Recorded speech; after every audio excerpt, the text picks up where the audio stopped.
congratulated him on winning the Senate seat and another term in the Senate, and I offered my support. I offered my support in the way that you all believe we should support each other, in a nonpartisan, cooperative way. And who knows what my relationship will be with him in the future, but anything I could do to help him, help our state, help our country, I would of course be open to that. We are all here because we share a vision. We all share a vision of a country that, despite our differences, is at our best when we come together. We all share a vision of a country where, when there's a bombing or a bomber or a shooting, the first question people ask is not, what party was the perpetrator from? But instead is something like, how horrible, and what can we do to stop that from happening again? We all share a vision of a country where, when there's a caravan of thousands of desperate people, poor, fleeing terrible life circumstances in a caravan, marching across Central America, rather than try to use it for political advantage, we all share a vision where we deal with the difficult issue there. How can we be a moral leader in this world and do the right thing, but also have a secure border and treat fairly all the people that are waiting online around the world and others impacted by immigration decisions? We're the ones who want to have that difficult conversation and figure out what's the right way to deal with this, rather than take extreme positions. So that's the type of vision that we all share.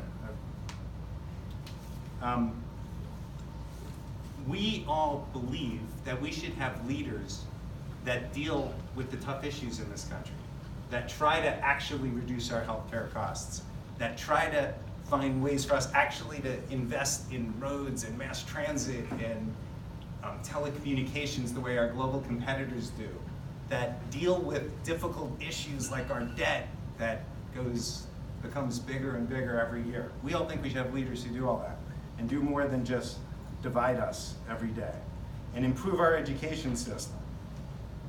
And I think that's the vision that we all share. It's not about winning a tribal war. It's not about being part of a blue team or a red team and we gotta beat the other guys. I mean, how tired are you all of seeing all the negative ads on television? On the campaign trail recently, I've had so many people come up to me and say, "We love your ads." I said, "Why? What do you like about them?" And they say, because they're positive. They're not negative. They're not just about how evil the other people are. And they're not demonizing people. And people want that. We didn't win tonight, but I will tell you, and I'll share some of the stories that I've heard around the campaign trail. People want something different. I don't know exactly how many people voted for us, but we know it's at least 100,000 people. It might be 200,000 people. It's a big number. It's a lot more than it's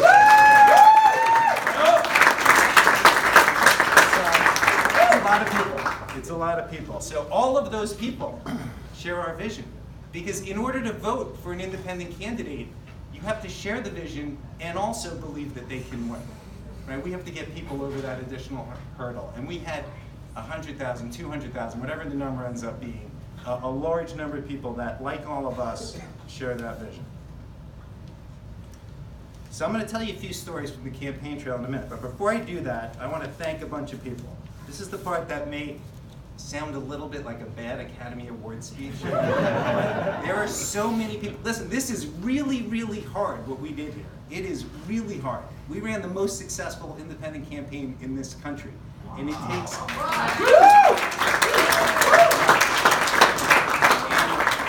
takes a lot of people, and a lot of people who do it for the right reasons. If you're in politics to gain political power, you do not do what we do. You join a political party, you play the game, you work your way up the ladders, and you take that money and all of that privilege and everything else. This is the hard way. So all these people have helped out tremendously. So first, I got to start with this amazing woman, who is... A lot of people here know me very well, and Jen is the love of my life, and not just beautiful and talented and smart, but she was amazing on this. And when I first told Jen Simon that I had decided to run, she cried. This is true. She cried. We were at a restaurant, and this is really hard for her. Jen doesn't like big crowds. She doesn't like talking to strangers. And last week, we were on the campaign trail, going to early voting booths, and she was talking to voters, and seriously, she had her phone on, she was listening to her favorite country music song, You're Putting Your Shine On, and she was dancing around and just all in on the experience. It was absolutely amazing. So thank you, Jill.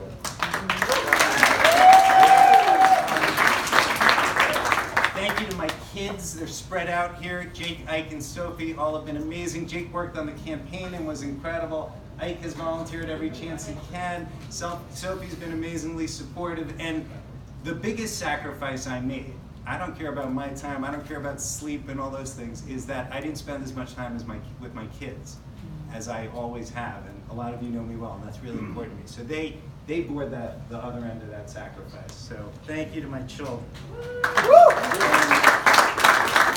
The rest of my family that's here and isn't here has been amazing. My parents, my brother, my sister, my mother-in-law, my aunts, uncles, and cousins who have all been so enthusiastic and gave me moral support and financial support, which is important campaign. So thank you to all my family. Few people that aren't here that I gotta point out that are so important. Charlie Whelan, Nick Triano, Joel Searby, who are kind of they're my inspiration. And in case anyone's taping this, I want to make sure they know that. My inspiration, incredible people involved with Unite America and other parts of the movement. Craig O'Dear and Greg Orman and Terry Hayes and Bill Walker, who ran statewide independent campaigns like mine, and I was so proud to be affiliated with them. Then the people on my team. That guy over there, Steve Krim. Woo!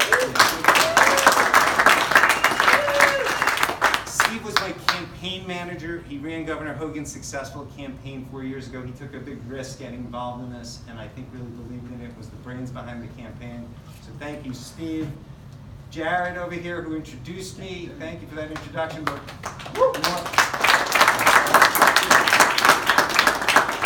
Jared was the nerve center of this campaign. Everything went through him. He was incredible and joined birth really early on, and he and I have spent countless hours together in every inch of the state, and I so appreciate you, Jared, so thank you. Leah over here, our communications director, who she's like the heart, she was the heart of the campaign, and whenever we were talking about issues, you care so much about people, and it really impacted me, and it was such an honor to do this with you, Leah. Thank you. Lindsay is right here, our first full-time employee, was kind of the rock of the campaign. Everybody else would go everywhere. Lindsay was always there, just solid every minute, every day. We always knew where she was, and really was the rock. Other folks, Michael, I think, is here. Richie, Connor, who had specialized roles in the campaign and were incredible. Where's Michael? Yeah, Michael. Thank you for everything. Cynthia and Latrice. I think Cynthia's here. Latrice is definitely here. Our finance team. We raised money from 800 people, gave money to an independent campaign in the state of Maryland. No one's done anything like that before in the history of this state. Almost $1 million.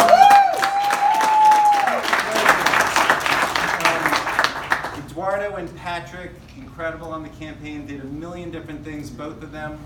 And so glad to have you on the team. Thank you, guys.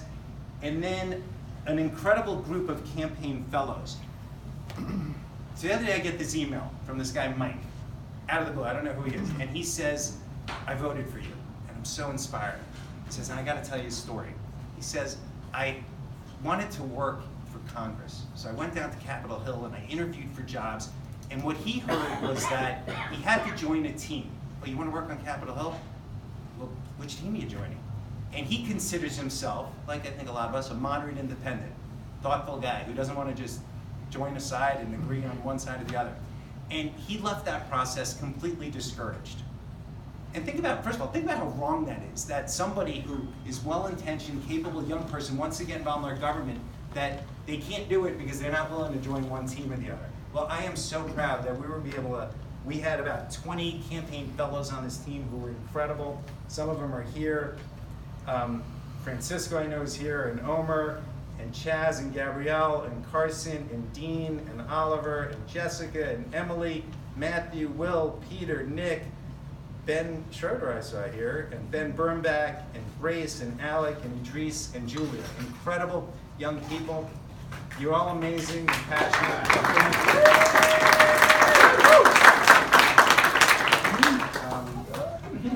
just a few more thank yous. We had amazing volunteers. Some of them are here.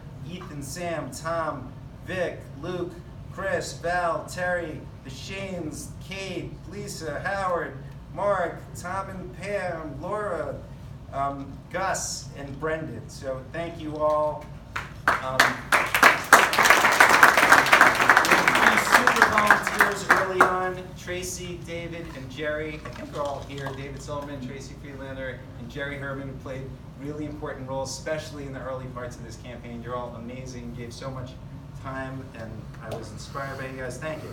Just a couple more. And I was really proud. So our debate prep, neither of these guys are here, but I just got to tell you this, because I'm so grateful to them. So if you're a moderate, independent guy and you're preparing for a debate, and you want to get a couple of people, who do you want to get? Like somebody over here and somebody over here, right? So I had my friend Harris Miller, who ran for Senate in Virginia and narrowly lost to Jim Webb about 10 years ago in the primary. He came and helped.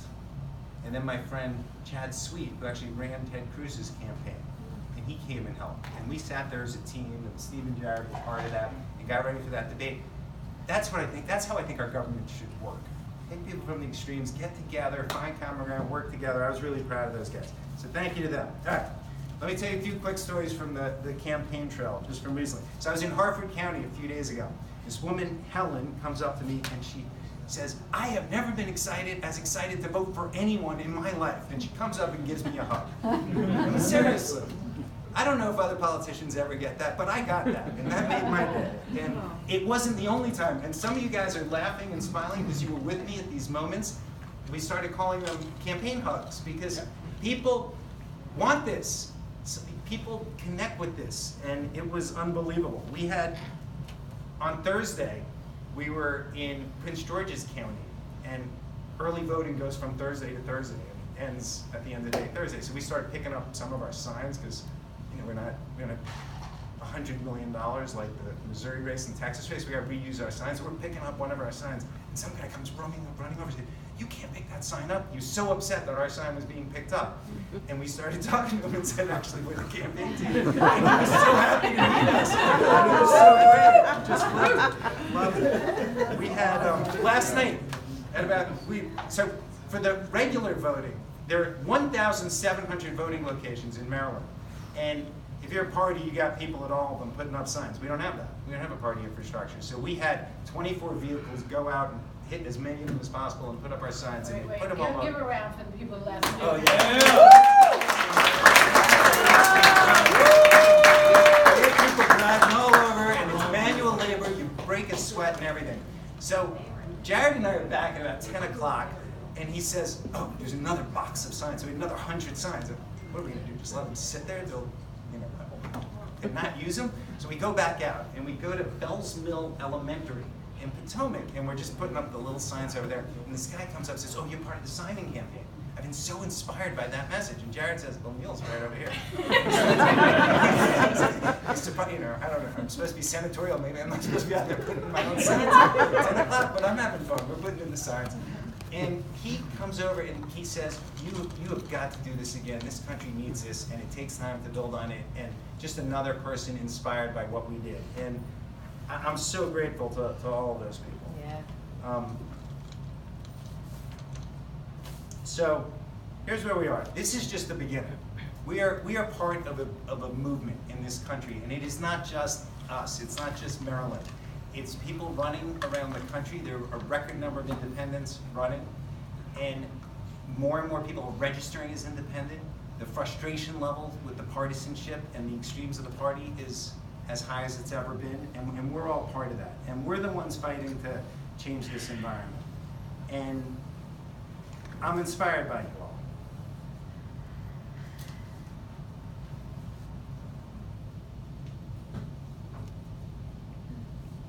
So again, it's us.